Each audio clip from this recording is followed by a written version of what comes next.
Pravljični kotiček z Diano na Temi.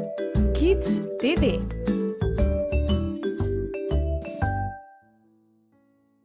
Dober večer, otroci. Danes se podamo novim dogodivščinam naproti skupaj z gusarjem Galom. Gal je sedel za mizo. Kaj pa tako napeto premišljuješ? Je vprašala mama. Rad bi svoj čoln iz lesa, je odgovoril Gal. O ne, zato si pa še premajhen, ga je ustavila. Po noči je sanjal čudovito poletje. Mami, spet sem sanjal o čolnu, je žalostno potožil. Malo je bil tudi hud na mamo, za vsako stvar mu reče, da je še premajhen. O, se je spomnil, mogoče mi bo pa oče pomagal. A ti bi midva lahko zame zgradila en čoln, čisto pravega, da se bom peljal po jezeru? Oče se je nasmehnil. Saj mi je že mama povedala, kaj želiš, in sva se dogovorila, da lahko greva v garažo. Hvaležno je pomislil na mamo, ki je pristala, da bo imel čoln. Oče je risal 2 načrta. Gal ga je občudoval, kako to zmore. No, Gal, katerega bova naredila? Tega ali tega?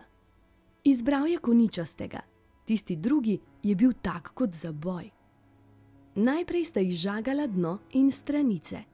Ti boš pa luknje izvrtal, je rekel oče.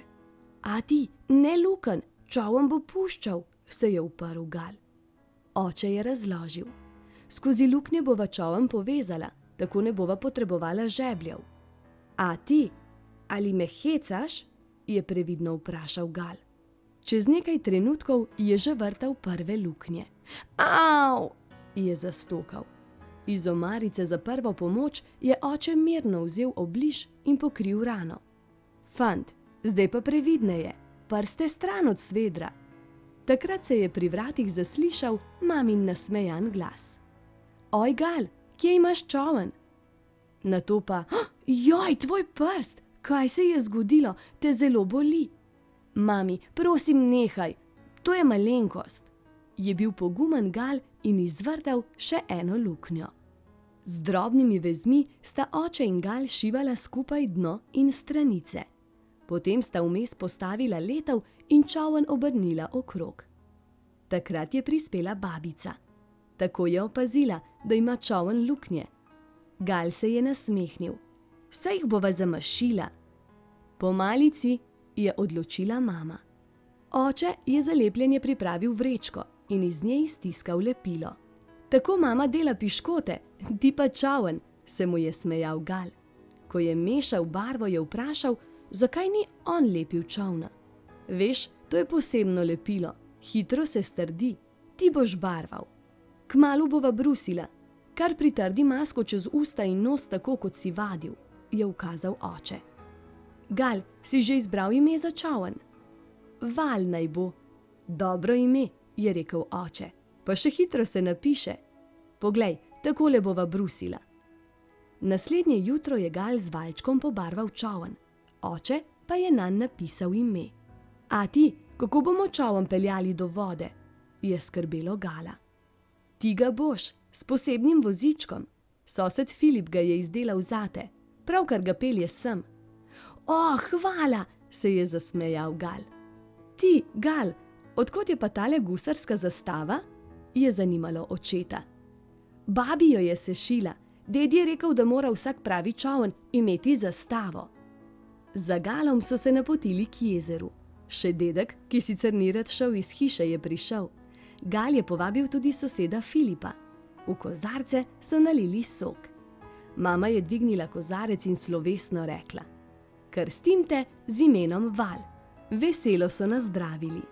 Gal je najprej oblekel varnostni jopič, potem pa narahlo zaveslal.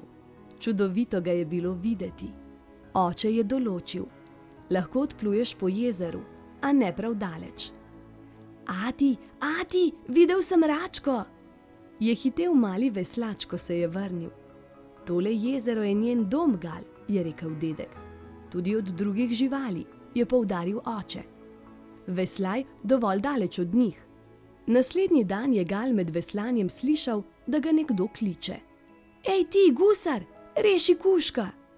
Gal je pogledal po jezeru in res nedaleč od čolna zagledal pasjo glavo. Hitro je odveslal k utrujenemu psičku, komaj je še plaval. Dvignil je mokrega in prestrašenega kužka v čoln. Bal se je, da bi ga ugriznil, in čoln se je prav nevarno nagnil, ko ga je dvigal iz vode. Gal je priveslal k bregu in prepoznal soseda Filipa. Kužek je nerodno zlezel iz čolna in se stisnil k svojemu vodniku. Joj, hvala, Gal, rešil si Bobija. Veš, tako sem se bal zanj, da sem pozabil tvoje ime, ko sem te hotel poklicati. Gal je pogledal kužka. Zelo sem vesel, da sem mu lahko pomagal. Bobby je Galu ponudil tačko, ravno ko je k jezeru prihitel dedek. Ko je izvedel, kaj se je zgodilo, je bil zelo ponosen na vnuka. Filip pa je naredil posnetek Bobija, Gala in Vala. Dedek in Gal sta doma mami in babici povedala, kaj se je zgodilo. Takrat je zapiskal dedkov telefon. Filip je dedku poslal fotografijo. Dedek jo je takoj poslal očetu. Babica in mama sta natančno pogledali posnetek, potem pa sta Gala ponosno objeli. O, ti naš gusar! Kakšen krasen zaključek zgodbe, kaj ne? Gusar Gal, pravi junak. Zdaj pa, mali junaki, hitro, hitro oči zaprite, z mehko dekico se pokrite, zjutraj pa se spet k meni vrnite. Objem, polubček in lahko noč.